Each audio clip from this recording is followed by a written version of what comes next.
Hallelujah! সবাইকে জয় যিশু। ঈশ্বরের গৌরব হোক। আমি যেমন রোজ যেমন রুটিন অনুসারে আশীর্বাদের প্রার্থনাতে আসি, আজও আসতে পেরেছি পিতার আশীর্বাদে, পিতার করুণাতে। তো আমি প্রার্থনাতে যাব। সর্বশক্তিমান ঈশ্বর পিতা, তোমার মহান নামে ধন্যবাদ করি পিতা, স্বর্গ পিতা, সিংহাসন পিতৃ পাদে তোমার চরন্ত প্রভু গো, তোমার দাস হতে আমি প্রার্থনা করছি পিতা, যে সবার সন্ধ্যা ইউটিউবের মধ্যে, ফেসবুকের মধ্যে রুটিন অনুসারে যা আসতে পিতা গো, তাদেরকে তুমি মহামহ আশীর্বাদ করে তুমি কৃপা করো পিতা, তুমি কৃপা বান ঈশ্বর, তুমি মঙ্গলময় ঈশ্বর পিতা, এই প্রার্থনা আমাদের সেই মহান যীশু খ্রিস্টের নাম থেকে চালাও। হালেলুয়া। তো তেমনি আজকের আমি বাক্য থেকে বেশি শেয়ার করব। হালেলুয়া। তো তেমনি যেসায়া তার 65:16 পদে প্রভু বাক্য বলছে এখানে, যে ব্যক্তি পৃথিবীতে আপনাকে আশীর্বাদ করিবে সে সত্যের ঈশ্বরের নামে আপনাকে আশীর্বাদ করিবে, এবং যে ব্যক্তি পৃথিবীতে শপথ করিবে সে সত্যের ঈশ্বরের নামে শপথ করিবে, কেননা পূর্বকালীন সমস্ত সংকট লোকে ভুলিয়া যাইবে ও আমার দৃষ্টি হইতে তাহা লুকাইবে। হালেলুয়া, প্রভু স্তুতি হোক। তো তেমনি বলতে কি, যে কোনো ব্যক্তি যখন পরমেশ্বর পিতাকে গ্রহণ করে, তো পরমেশ্বর পিতা তখন বলতে কি আমাদেরকে চালায়, আমাদেরকে কন্ট্রোল করে, আমাদেরকে সে পথ সে রাস্তা দেখে, তাই না? তো তেমনি প্রভুর বাক্য বলছে, যে ব্যক্তি পৃথিবীতে আপনাকে আশীর্বাদ করিবে সে সত্যের ঈশ্বরের নামে আপনাকে আশীর্বাদ করিবে, এবং যে ব্যক্তি পৃথিবীতে শপথ করিবে সে সত্যের ঈশ্বরের নামে শপথ করিবে, কেননা পূর্বকালীন সমস্ত লোকে ভুলিয়া যাইবে ও আমার দৃষ্টি হইতে তাহা লুকাইবে। হালেলুয়া, পরমেশ্বর ধন্যবাদ। তো তেমনি নেক্সট 17 পদ বলছে, কারণ দেখো আমি নতুন আকাশমণ্ডল নতুন পৃথিবী সৃষ্টি করি, এবং পূর্বে যাহা ছিল তাহা স্মরণে থাকিবে না আর মনেও পড়িবে না।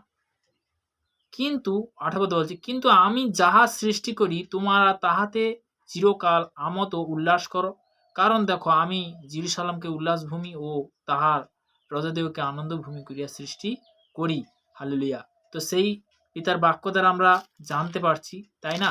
তো নেক্সট বলতে 19 বলছে, আমি জেরুজালেমে উল্লাস করিব, আমার প্রজাগণ আমোদ করিবে, এবং তাহার মধ্যে রোদন শব্দ আর ক্রন্দনের শব্দ আর শোনা যাইবে না। হালেলুয়া। যে ঈশ্বরের আরাধনা করে, যে পিতা পরমেশ্বরের বচন অনুসারে চলে, ঈশ্বর তাকে কি করে উঁচু স্তরে নিয়ে যায়, তাই না? তো তেমনি বলতে কি, আজকে হয়তো আমরা অনেক জিনিস জানি, কিন্তু আমরা কিন্তু জানতে পারছি, বাক্য অনুসারে জানতে পারছি। তো জেরুজালেম কোথায়? তোমার মন মন্দির আছে। জেরুজালেম কোথায়? তোমার মন মন্দিরেই জেরুজালেম রয়েছে।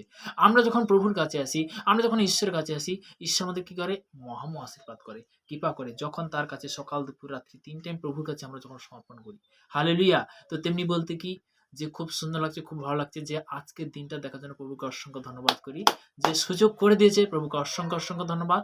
তো তেমনি যে আমরা আজকের যে আমি পিতার আরাধনাতে আসতে পারবো, আমি সত্যি পিতাকে অসংখ্য ধন্যবাদ করি, মনে প্রশংসা করি। পিতা এতটাই সুযোগ করে দিয়েছে, পিতাকে আরো আরো অসংখ্য অসংখ্য ধন্যবাদ করি। কেননা আমি একদিন সত্যি কথা বলতে কি, যে প্রভু যে এতটাই উচ্চ স্তরে প্রভুর যে সেবা করার জন্য যে প্রভু যে আজকে নিয়ে এসেছে, প্রভুকে অসংখ্য ধন্যবাদ করি। কেননা আমার যোগ্য ছিল না, যে ঈশ্বর বলতে কি সেই উচ্চ স্তরে আজকের সুসমাচার করার জন্য বলতে কি সুযোগ করে দিচ্ছে। তো পিতাকে সর্বদাই 24 ঘন্টা সারা জীবন প্রভুকে আমি সর্বদাই সম্মান করি, কেননা তিনি সম্মানের ঈশ্বর, তিনি প্রশংসা পাওয়ার ঈশ্বর। হালেলুয়া। আমরা সকাল দুপুর রাত্রি শুধু বলি thank you Jesus, name praise the Lord, প্রভু স্তুতিও। তো আমরা যদি বলি Jesus I love you, Jesus I love you, Jesus I love you, যদি জিসাস আই লাভ ইউ আমরা বারবার 3 টাইম যদি বলি, তো তেমনি বলতে কি বারবার তাকে তার পুত্রকে যে সম্মান করে, তখন পিতা পরমেশ্বরকে সম্মান করা। তো পিতার বাক্যতে আমি যাব। হালেলুয়া। হিতোপদেশ তার 10 অধ্যায় তার 22 পদে, সদাপ্রভু আশীর্বাদ ধনবান করে এবং তিনি তাহার সহিত মনোদুঃখ দেন না। সদাপ্রভু আশীর্বাদ ধনবান করেন, তাহার সহিত মনোদুঃখ দেন না। ঈশ্বর সবসময় চায় যে আমরা সবসময় কি ভালো থাকি, সুস্থ থাকি, সুন্দর থাকি, তাই না? তো তেমনি বলতে কি প্রভুর আমরা যখন বাক্য অনুসারে যখন চলি, আমাদের কি করে? সঠিক পথ দেখায়। হালেলুয়া। তো আমরা প্রার্থনাতে যাবো, লাস্ট প্রার্থনাতে। তো তেমনি সবাই প্রভুর কাছে নতব মনকে স্থির করবো। সর্বশক্তিমান ঈশ্বর পিতা, তোমার মহানভাবে ধন্যবাদ করি পিতা, স্বর্গ পিতা, সিংহাসন পিতা পদবী তোমার চরণ দেবো, তোমার দাস হতে প্রার্থনা করছি প্রভু, যে সকল সন্তানরা ইউটিউবের মধ্যে ফেসবুকের রুটিন অনুসারে রোজ তারা প্রভু তোমার পবিত্র বচন তাদের মধ্যে যাচ্ছে পিতা, তাদেরকে তুমি মহামাশ্রব, তাদেরকে তুমি কৃপা করবে পিতা। ভারতবর্ষের বিভিন্ন প্রান্তে যে সকল সন্তানরা ইউটিউবের মধ্যে ফেসবুকের মধ্যে যারা এই মুহূর্তে গরম জীবনের কাজের মধ্যে রয়েছে, তারা দেখছে পিতা, তাদেরকে তুমি মহাম আশীর্বাদ করবে পিতা। তুমি কৃপা পান ঈশ্বর, তুমি মঙ্গলময় হিসেবে, তুমি সর্বশক্তিমান হিসেবে। এই প্রার্থনা আমাদের রাজাদের রাজা নাসারতীয় প্রভু যীশু খ্রিস্টের নাম থেকে চালাম।